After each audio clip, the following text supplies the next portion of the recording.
अल्पवयीन मुलींचा विनयभंग, पोलीस स्टेशनमध्ये गुन्हा दाखल. नाशिकच्या नांदगावमध्ये एक अल्पवयीन मुलीचा विनयभंग, पोलीस ठाण्यात गुन्हा दाखल.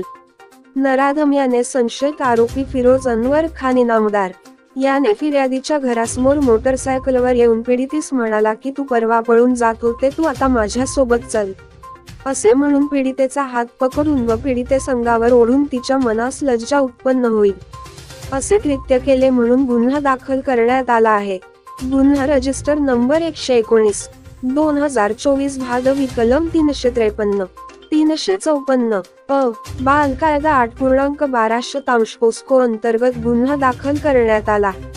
नाशिक जिल्हा ग्रामीण अधीक्षक विक्रम देशमाने यांच्या आदेशानुसार पुढील तपास पोलीस उपविभागीय अधिकारी बाजीराव महाजन हे तपास करीत आहेत.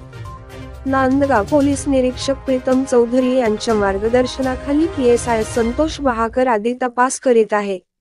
यांनी मालेगाव न्यायालयात हजर केले असता नाशिक कारागृहात रवानगी करण्यात आली. आवाज जनतेचा न्यूज. मुख्य संपादक अनिश शेख, मनमाड.